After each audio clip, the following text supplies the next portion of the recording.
Bueno, pues los sindicatos también tienen mucho que decir. Con motivo de este 8 de marzo, USO ha publicado un informe que vuelve a poner sobre la mesa la desigualdad salarial entre hombres y mujeres. Canarias presenta la menor brecha salarial de toda España, con un 9% frente al 19% de media estatal.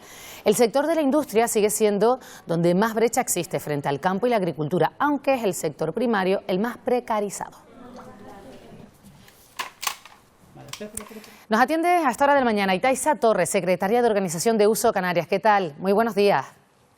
Buenos días. Bueno, lo que podría ser una buena noticia, que en Canarias es la comunidad con menor brecha salarial, al final hay que hacer una lectura porque no es así. Claro, el problema es que la brecha salarial en Canarias es del 9%, a diferencia de la estatal, que es del 18,8%. Lo que parece una buena noticia para la igualdad entre hombres y mujeres, lo que refleja es que en Canarias tenemos unos salarios muy precarizados, unos salarios muy bajos, y esa diferencia no se nota tanto porque tanto hombres como mujeres cobramos muy poquito. Entonces, como ejemplo, tenemos el sector del campo, que la brecha salarial es prácticamente inexistente, que es un 3%, pero que estamos hablando de salarios anuales de poco más de 14.000 euros. El problema es que el sector prioritario aquí en Canarias es el sector de servicios y es un sector con unos salarios y unas condiciones laborales muy precarias, muy deficitarias. También me gustaría saber el papel de la mujer, que al final es quien dedica menos tiempo al trabajo, que tiene que hacer jornadas parciales para dedicarse al cuidado de los hijos y a veces a cuidados de otros familiares. ¿Esto también está influyendo? Claro, el problema que nos encontramos aquí en Canarias y en toda España es que cuando hablamos de brecha salarial no solo hablamos de mismo puesto de trabajo, mismo salario, sino hablamos de que tenemos que tener en cuenta que a día de hoy, en pleno 2026, todavía las mujeres tenemos ese rol de personas cuidadoras. Somos quienes pedimos permisos retribuidos y no retribuidos para atender a hijos, hijas y familiares.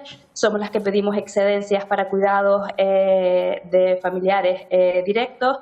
Somos las que pedimos reducciones de jornada, las que pedimos adaptaciones de jornada. ¿Qué pasa con eso? Que eso conlleva que los salarios bajen. Un hombre tiene salarios más altos porque tiene pluses de responsabilidad, pluses de disponibilidad, jornadas más altas. Entonces, mientras ese rol de persona cuidadora que tenemos las mujeres no cambie y se haga extensivo a hombres y mujeres, esta brecha salarial va a seguir existiendo.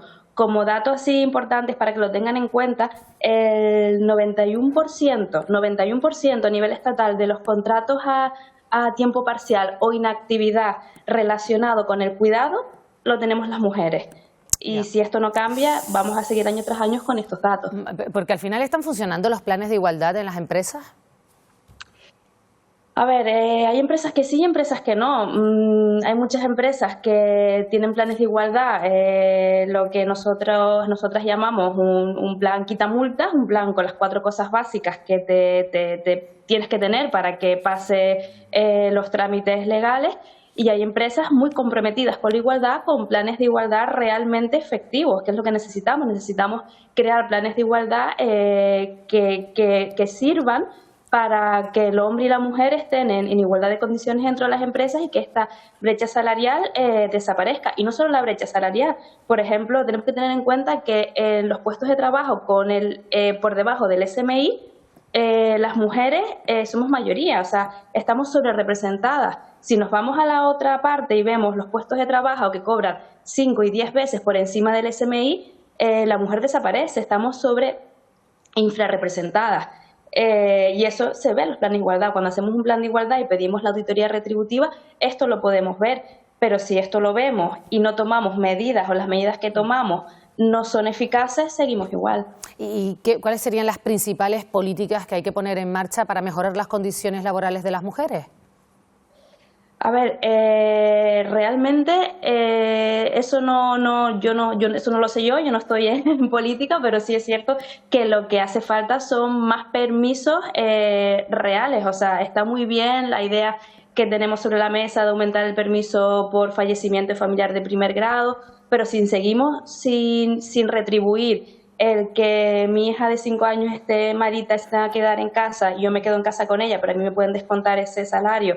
Si yo tengo que acompañar a mi madre al médico porque no puede ir ella sola y tienen que me descuentan eso de del salario, si seguimos sin retribuir eso, si seguimos sin obligar a las empresas a crear una igualdad y una adaptación de la vida familiar y laboral real, estamos en la misma, porque sí es cierto que existe una normativa que permite a las personas adaptar su jornada laboral, pero tiene muchas restricciones y muchas veces eso no es posible llevarlo a cabo. Entonces, si creamos la ley, pero no ponemos mecanismos legales para verificar que eso que se cumpla y para obligar a las empresas a que cumplan con eso, estamos en la misma.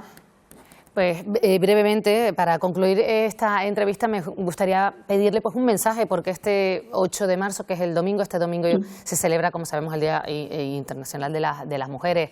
¿Cuál es el mensaje por parte de su sindicato?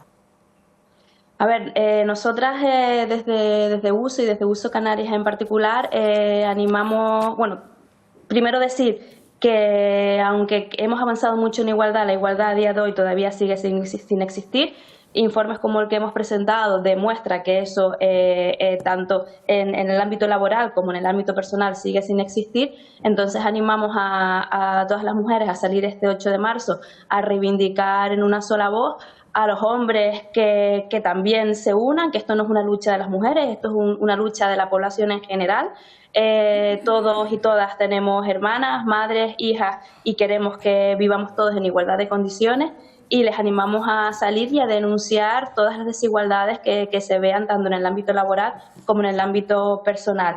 Y antes de irme sí me gustaría dejar un dato para la reflexión. No voy a sacar conclusiones porque yo no tengo conclusiones, pero sí es un dato para que todas las personas que nos están viendo y ustedes mismos saquen esa reflexiones.